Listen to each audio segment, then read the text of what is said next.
¿Qué tal? Sean bienvenidos y bienvenidas una vez más a su espacio Miradas. En esta ocasión queremos presentarles reacciones luego de haberse conocido la más reciente encuesta del Instituto Universitario de Opinión Pública IUDOP.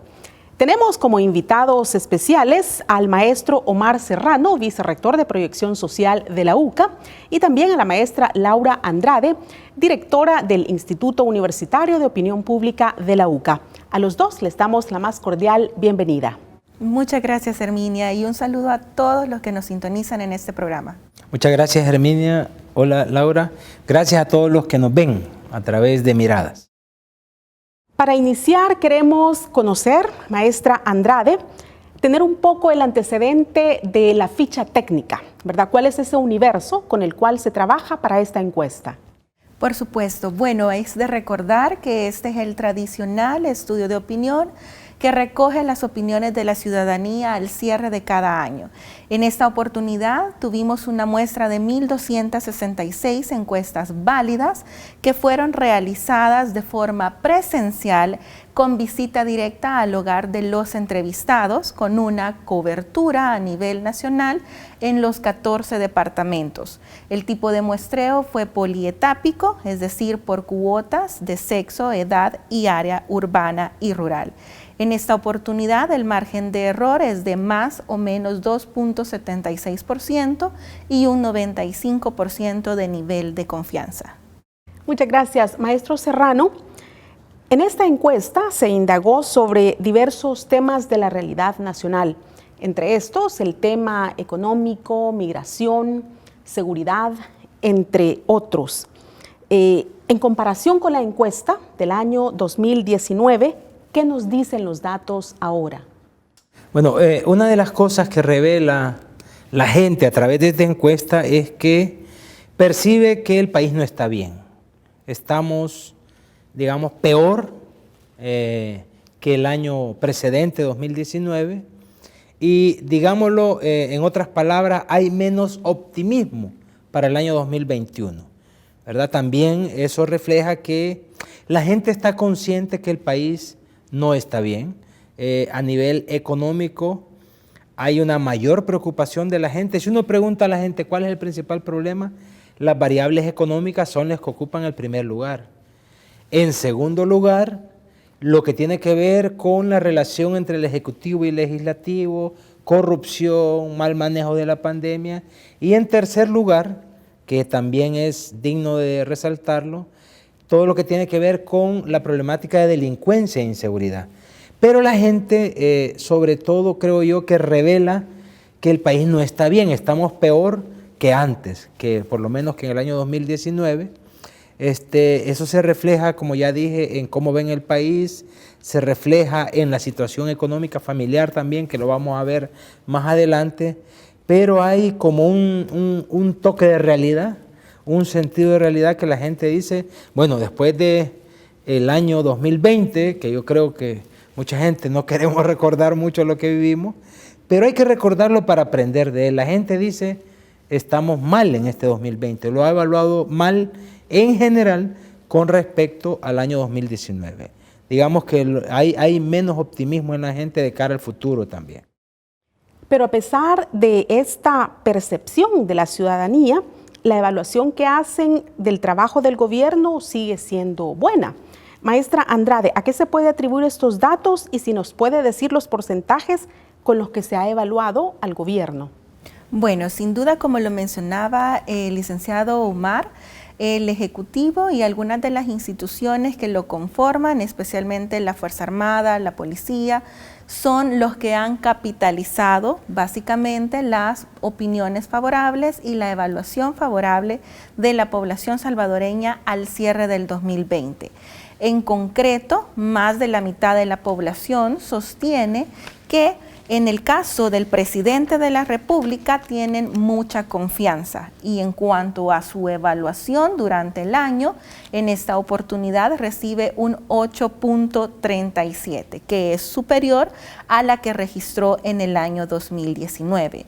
En concreto, las principales instituciones que tuvieron mucho involucramiento en el manejo de la pandemia, incluso más que la cartera de salud, vemos que la policía y el ejército se posicionan también con una proporción bastante favorable de confianza entre la ciudadanía. En el concreto, en el caso de la Fuerza Armada, más de la mitad de la población salvadoreña en este estudio afirma tener mucha confianza en esta institución. En el caso de la policía, un 41.7% sostuvo tener mucha confianza en la PNC al cierre del año. Pero ciertamente, según estos datos que se han obtenido con la encuesta de evaluación del año 2020, hay una percepción de la ciudadanía y está calificando con un alto nivel de credibilidad y buen desempeño, no solo al presidente, sino también, como ya se ha dicho, a algunas instancias de gobierno. Licenciado Serrano, ¿qué lectura hace usted de esta situación? Lo que dice la encuesta, leyendo entre líneas y cruzando variables, es que la figura del presidente es la que pesa, ¿verdad? Pesa para bien en este caso. Eso ya lo vimos con el presidente Saca en su momento, con el presidente Funes en su momento. En esta ocasión, si uno analiza las variables, la gente que le da una nota más alta al presidente de la República dice que la Fuerza Armada ha tenido buen desempeño, dice que la PNC va a tener buen desempeño y dice también que simpatiza, por ejemplo, con el partido Nuevas Ideas. Entonces, en este caso, la figura presidencial le suma a todas las instancias de gobierno. Y vamos a ver más adelante lo contrario, ¿verdad? Es decir, lo que el presidente apoya o se ve que apoya, gana un respaldo también de las opiniones ciudadanas. Y no es tanto, creemos nosotros, que el desempeño, sabemos que la encuesta es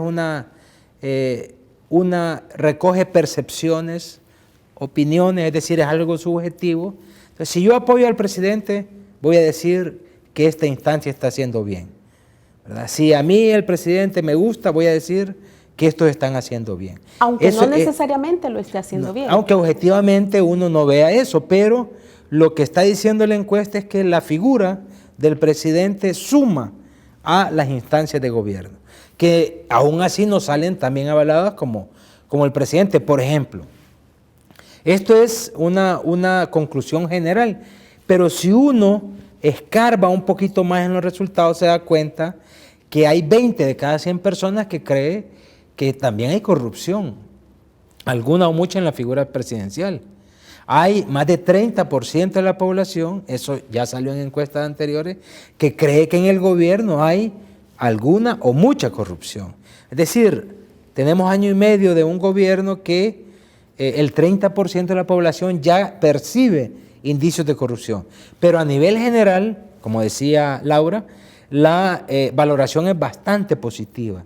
Y lo que arroja la encuesta es, yo apoyo al presidente, por tanto apoyo lo que tenga que ver con él. Y por el contrario, no apoyo al presidente y lo que tenga que ver con él lo califico mal. O al revés, yo apoyo al presidente y todos los que lo critican o no están con él los califico mal. Un poquito eso revela, lo que es fundamental aquí es el grado de apoyo que tiene el presidente de la República, ¿verdad? Y en la percepción de la población tiene altos niveles de aceptación, todavía por lo menos. En cifras, si tuviéramos que tener esos datos, ¿verdad? Para conocerlos, ¿cuáles son los porcentajes que se le han dado a las instituciones? ¿Y cuál es la que aparece mejor evaluada para conocer esos datos? Bueno, en primer lugar es importante señalar que las instituciones que ven reprobado su trabajo al cierre del 2020 nuevamente vuelven a ser la Asamblea Legislativa y los partidos políticos.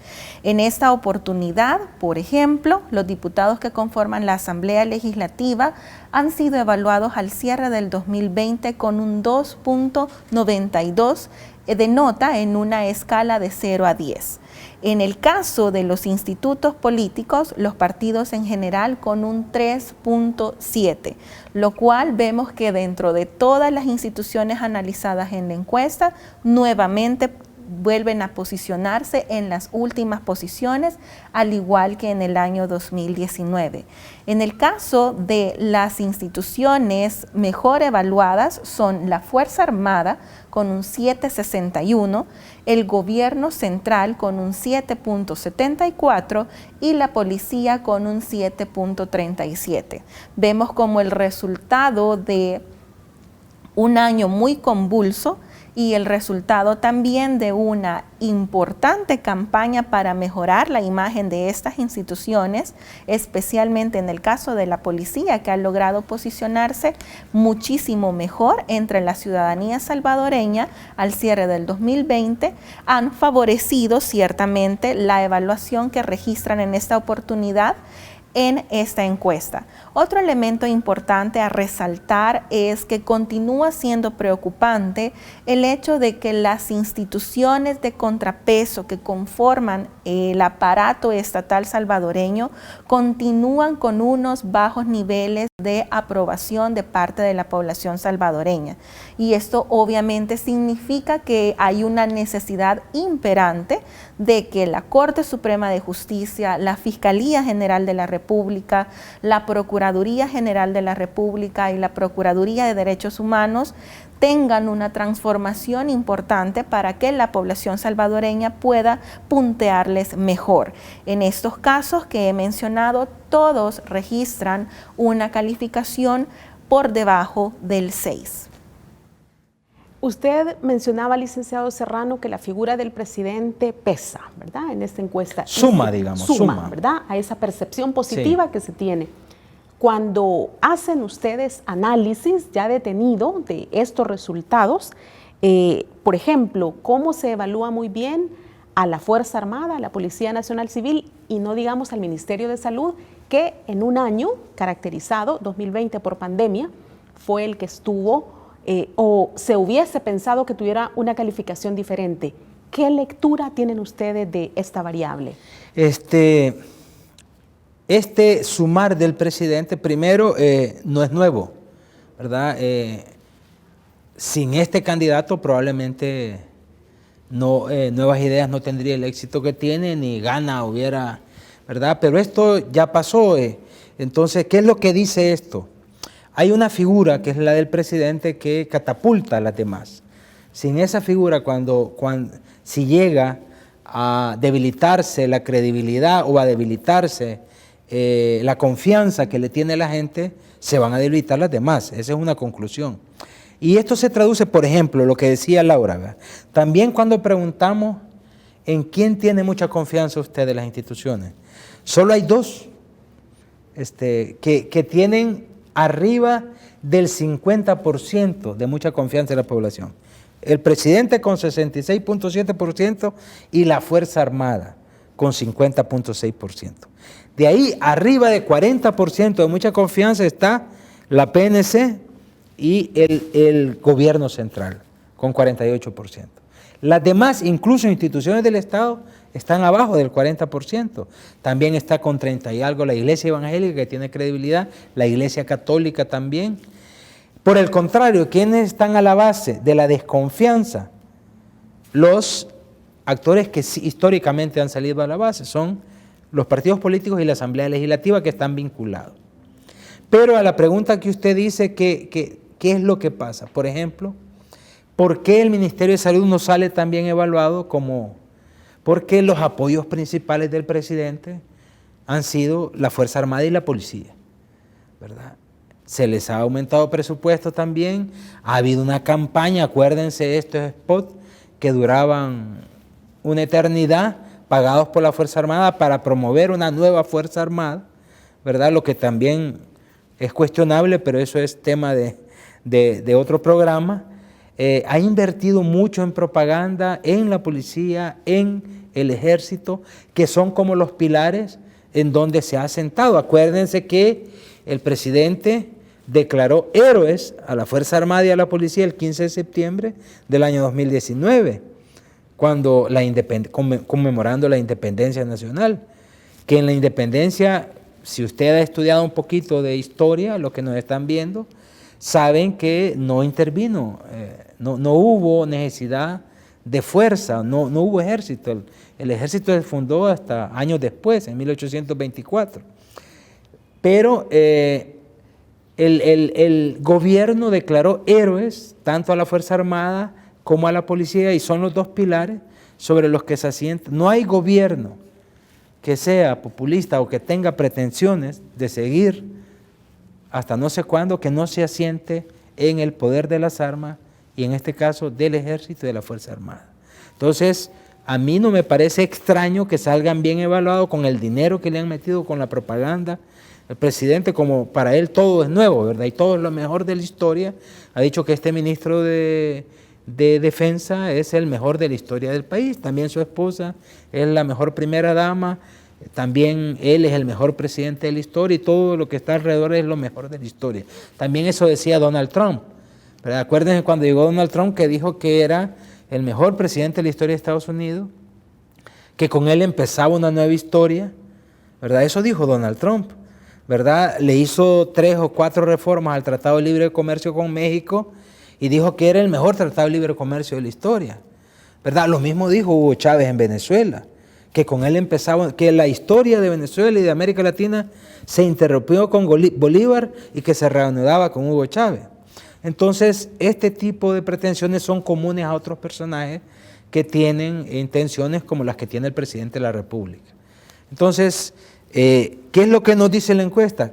Que la estrategia de este gobierno y del presidente está teniendo éxito en la población, en la percepción de la población, ¿verdad? Y en este caso, de la Fuerza Armada, de la Policía, mucho más aceptación que el Ministerio de Salud, que debió ser el actor protagónico en el año 2020 por la pandemia que todavía estamos enfrentando. Exacto.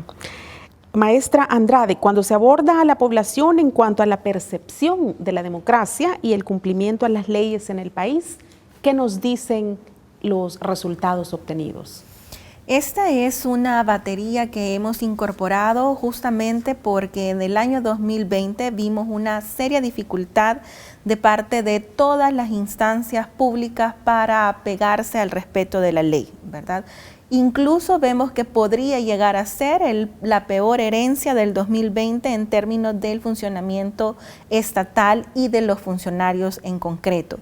En esta oportunidad vemos que aún así la percepción de la ciudadanía en cuanto al cumplimiento de la ley y la Constitución de parte del presidente de la República alcanza un 57.3% de los salvadoreños que piensan que Nayib Bukele cumple en mucho la normativa estatal.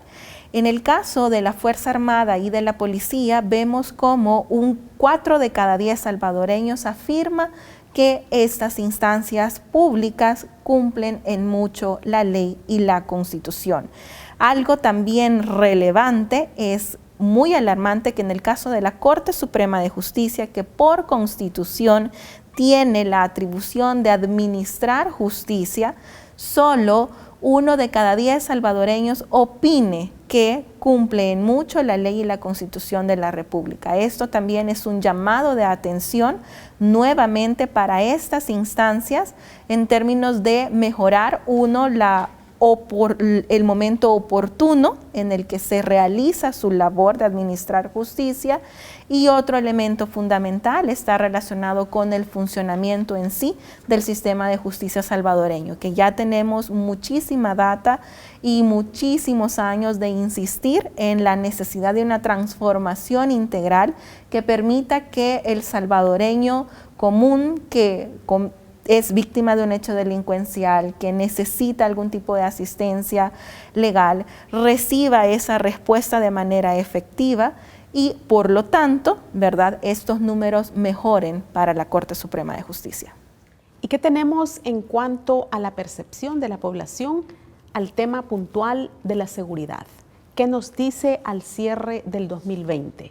¿Cómo lo está percibiendo la ciudadanía? Como dijimos al principio, la seguridad ha pasado de sigue siendo una preocupación para la gente, por supuesto, pero ha pasado de ser el principal problema. E incluso sale en tercer lugar. Si uno aglutina las respuestas alrededor de la seguridad y de la violencia, ocupa el tercer lugar. Y eso se manifiesta y se comprueba porque hay gente que se siente más segura en este tiempo. Hay gente que ha disminuido el porcentaje de gente que se siente como una potencial víctima, más o menos en relación al 2019 en iguales términos.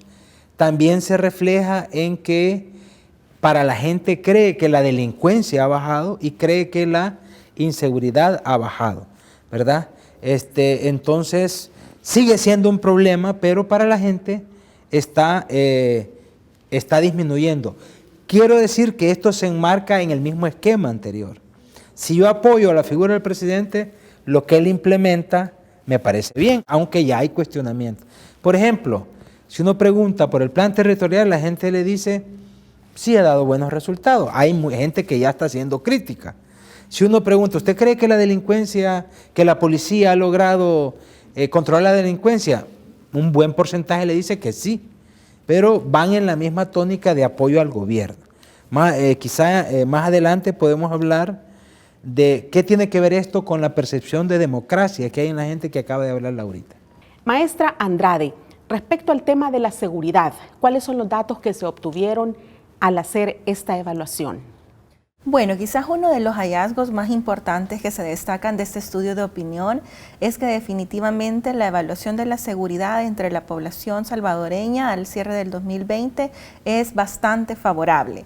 Y aquí hay varios puntos. Primero, cerca de 7 de cada 10 salvadoreños opina sentirse muy seguro o seguro en el lugar donde vive respecto a la posibilidad de ser víctima de un hecho delincuencial. En relación a la victimización, vemos como nuevamente se registran porcentajes muy bajos de salvadoreños que afirmaron haber sido víctimas de un hecho delincuencial, lo cual lo esperábamos en el sentido de que tuvimos casi 3 meses de encierro, ¿verdad? Y obviamente el confinamiento influyó en las posibilidades que la ciudadanía podía estar expuesta a ilícitos durante el año 2020. Pero sí es importante advertir que esta tendencia a la baja en la victimización de la población salvadoreña se ha venido registrando en los estudios de opinión del UDOP desde el 2017. Y obviamente del 17 hasta el año 2020 vemos que el año en el que se registró el porcentaje menor o más bajo de salvadoreños víctimas de un hecho delincuencial fue el año pasado con un 8.9%, mientras que al cierre del año pasado vemos con un 9.3% de personas que afirmaron haber sido víctimas de un hecho delincuencial. Lo que sí es importante es otra vez recalcar que se posicionan nuevamente todos los delitos patrimoniales en esta victimización, especialmente aquellos relacionados con armas y obviamente también este fenómeno de la extorsión que también está cobrando cierta relevancia, no en tanto a la frecuencia registrada en 2019, sino más bien en la intensidad, ¿verdad? La cantidad de veces que una persona que afirmó ser víctima de extorsión durante el año 2020 ha incrementado respecto al 2019, pues registrábamos un máximo de 3 ocasiones en el año y en esta oportunidad vemos como hay personas que han declarado haber sido víctimas de esta situación 15 veces o más, lo cual es importante porque también nos alerta sobre ciertas mutaciones, ¿verdad? Que este fenómeno al que cuesta aproximarse porque evidentemente existe mucho temor de parte de la ciudadanía que es víctima del mismo para declararlo en un estudio como este. Otro elemento importante relacionado a la victimización directa es las variables asociadas a esta. En primer lugar, vemos nuevamente que en mayor medida son los hombres los que han sido víctimas de un hecho delincuencial en el 2020. Y estos hombres especialmente en el área metropolitana del país, ¿verdad? Eso significa que nuevamente estos municipios que concentran una mayor proporción de población y que obviamente tienen dinámicas muy diferentes a las del interior del país, abonan a la exposición a este tipo de hechos entre la ciudadanía. Licenciado Serrano, ¿cuál es la lectura que se tiene desde la Vicerrectoría de Proyección Social con estos datos? ¿Qué nos está diciendo la población específicamente al hacer la lectura del tema de la seguridad, ¿verdad?, que se percibe? Lo que dice la encuesta no es que ya no haya inseguridad, no haya violencia. Lo que dice es que preocupa menos, pero sigue siendo una preocupación.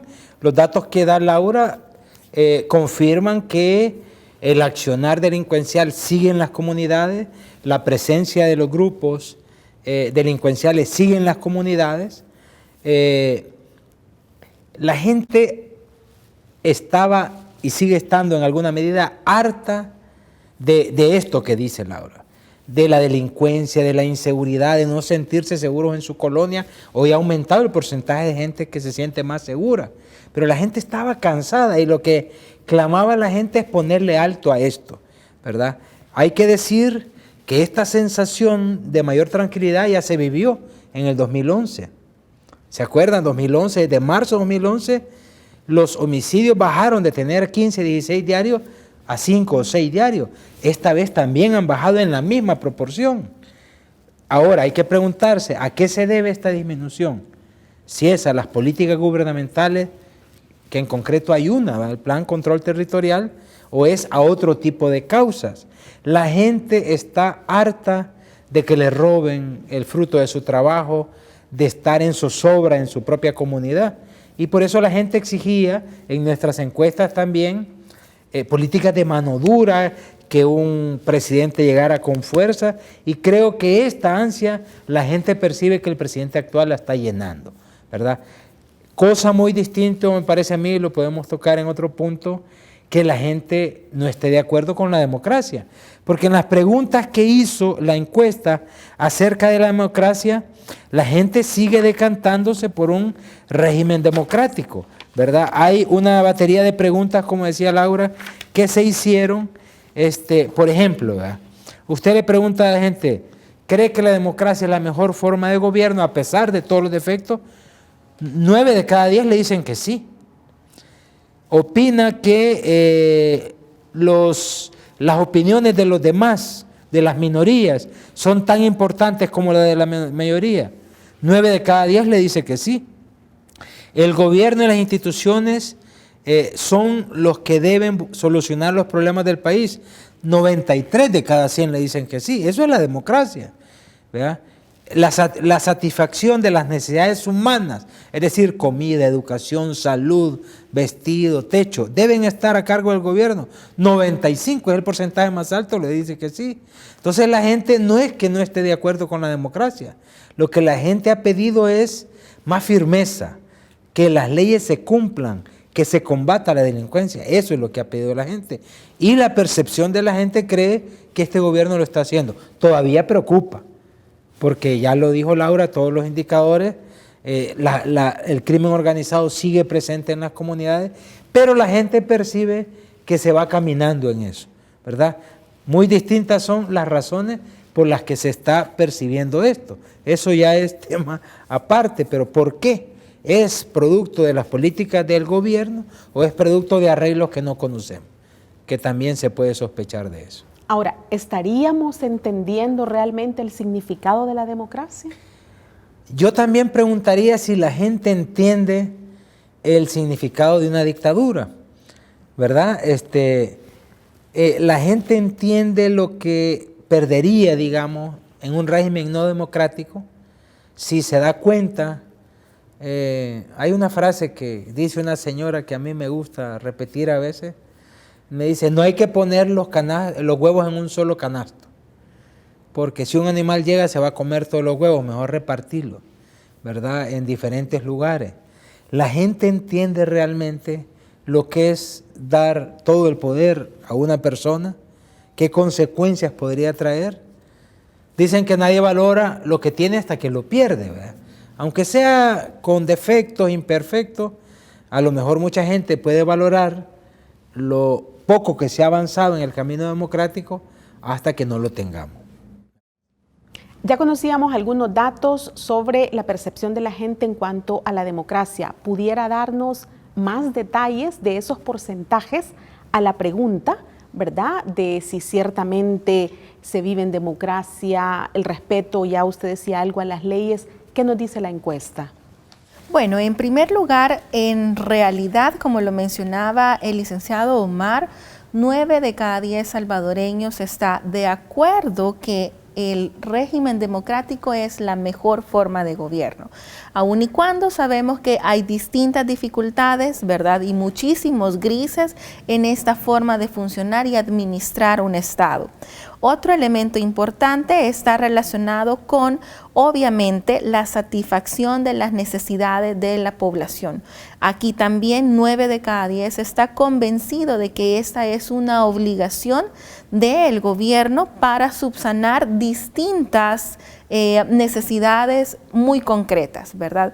Y obviamente así está organizado el Estado salvadoreño. ¿Por qué? Porque dejaríamos de tener concentrado en el Ejecutivo carteras tan importantes como lo son salud, como lo son educación, obviamente seguridad, ¿verdad? Vivienda, que representan también la forma en la que en estos próximos años se va a planificar el desarrollo del país, en concreto en términos económicos, también el desarrollo humano de la población. Otro elemento importante relacionado con la democracia es esta posibilidad del disenso. Y aquí 7 de cada 10 salvadoreños considera o está de acuerdo o muy de acuerdo con que en una democracia las personas tienen derecho a participar en huelgas y protestas.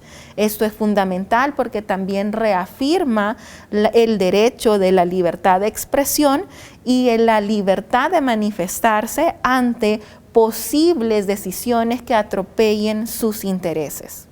Esos factores que ha mencionado Laura me hacen pensar a mí que lo que la gente está diciendo es que sí valora la democracia, ¿verdad? Lo que desconoce es lo otro, pero la gente estaba harta, cansada de la violencia, de la delincuencia, de la inseguridad y valora como positivo esto, pero sigue valorando la democracia como la mejor forma de gobierno hasta ahora. Ahora, respecto a la falta de credibilidad en los partidos políticos, se ha mantenido en las diferentes encuestas de opinión pública que se han hecho en los últimos años justamente esa falta de credibilidad. ¿Cuál sigue siendo entonces el mensaje concreto de la población, de la clase política? Como ya lo decía Herminia, en el piso, en el sótano quizá, de la confianza ciudadana y de la credibilidad están los partidos políticos y la Asamblea Legislativa. En primer lugar los partidos, luego la Asamblea que está conformada por representantes de partidos y en esa colada muchas veces se llevan también al Tribunal Supremo Electoral porque en El Salvador los magistrados son electos por los partidos.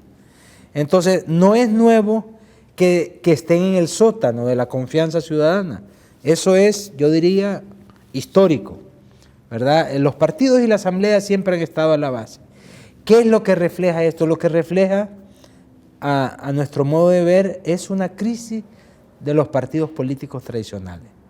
Una crisis que se ha venido anunciando y lo hemos visto en las encuestas desde hace años y que hemos venido insistiendo, pero parece que los únicos que no se dan cuenta de esta crisis son los mismos partidos políticos tradicionales.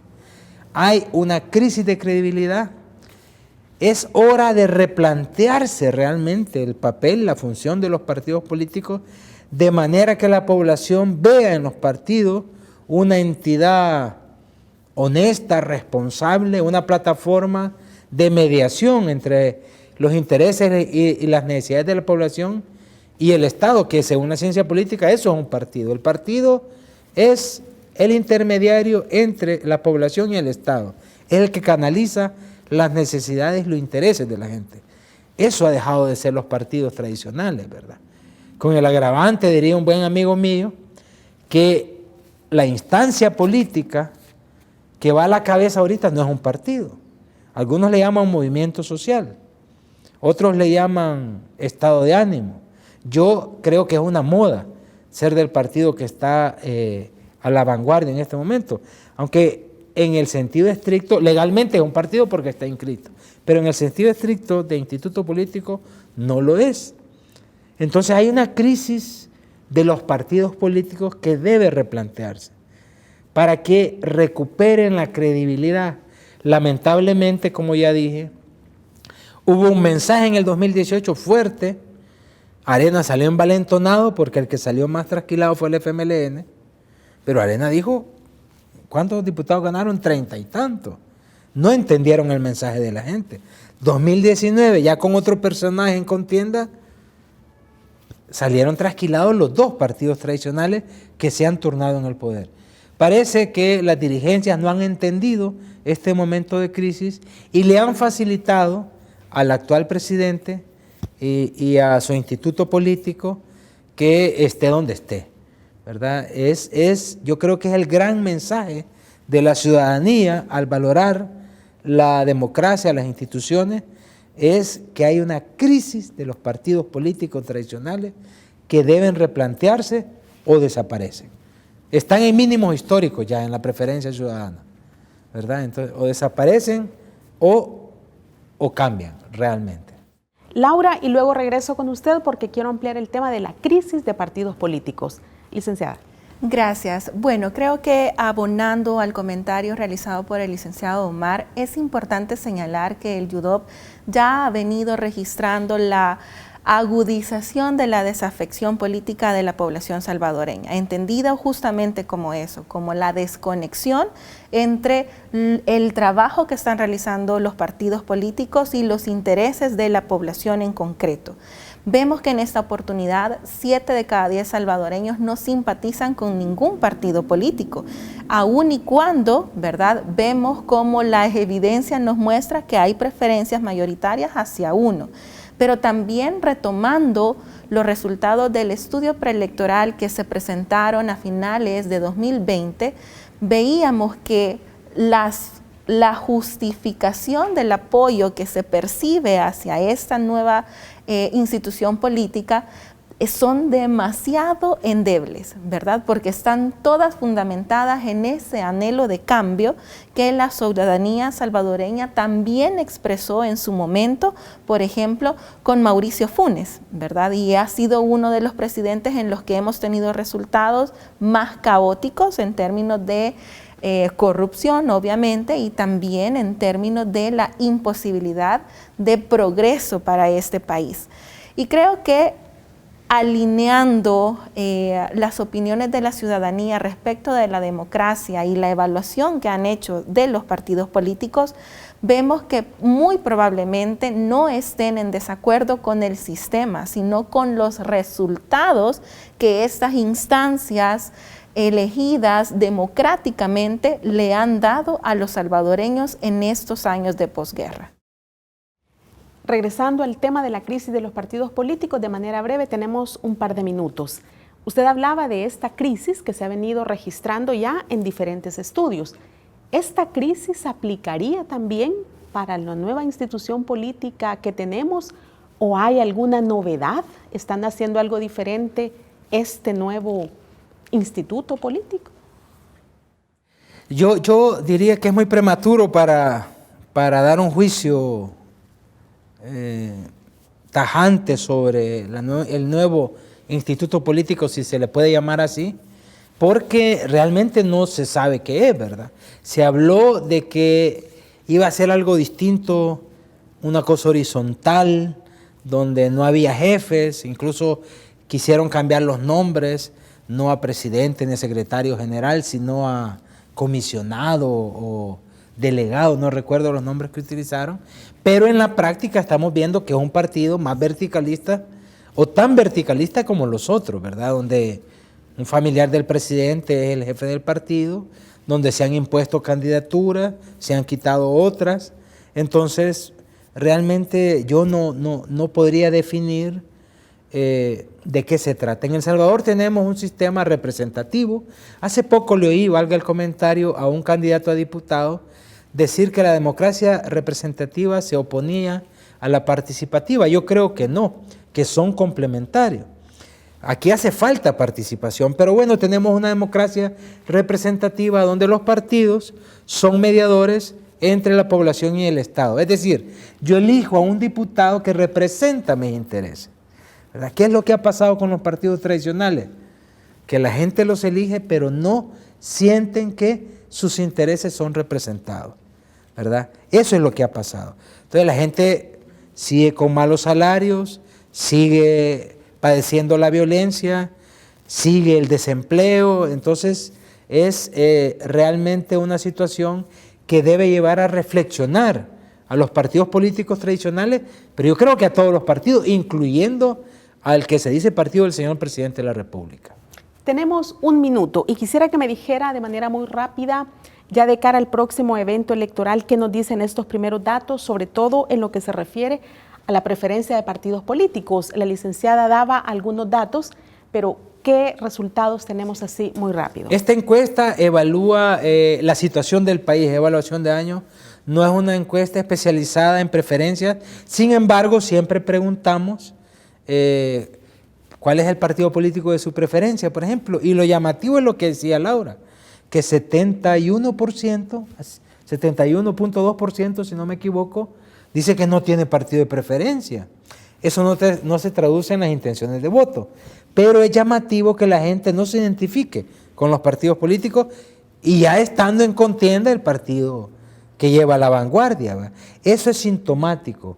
Han dejado de ser representantes de los intereses de la gente de los partidos.